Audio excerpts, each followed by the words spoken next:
আসসালামু আলাইকুম বন্ধুরা, তানভীর এগ্রোর আরও একটি নতুন ভিডিও নিয়ে আপনাদের মাঝে আজকে হাজির হলাম। তো দেখতে পাচ্ছেন আমাদের সামনে খাঁচার মধ্যে কিছু ব্রয়লার মুরগি রয়েছে। আমাদের খামারে এই ব্রয়লার মুরগিগুলো আমরা আজকে যুক্ত করেছি।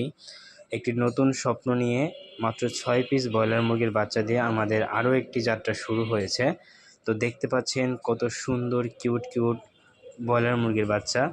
আশা করি এই 6 পিস দিয়ে আমরা একটি সুন্দর যাত্রা শুরু করতে পারবো এবং আমাদের খামারটিকে আরও এগিয়ে নিয়ে যেতে পারবো। এই বাচ্চাগুলো দেখতে পাচ্ছেন খুবই চটপটা এবং চনমনে, একেবারে অ্যাক্টিভ। এই গ্রেডের বাচ্চা বলে কথা, একটু অ্যাক্টিভ তো হবেই। দেখতে পাচ্ছেন হাতে আমার দাঁড়াচ্ছে না, তো কত অ্যাক্টিভ এই বাচ্চাগুলো। এবং বাচ্চাগুলোর সাইজটা দেখেন, আজকে মাত্র একদিন বয়সী বাচ্চা, কিন্তু কতটা অ্যাক্টিভ এবং কতটা সুস্থ। তো যাদের এরকম বাচ্চা লাগবে এবং ব্রয়লার মুরগি নিতে চান, অবশ্যই দেখে কিনবেন। আর ভিডিওটা কেমন লাগলো অবশ্যই জানাবেন এবং লাইক সাবস্ক্রাইব করে পাশে থাকবেন। ধন্যবাদ।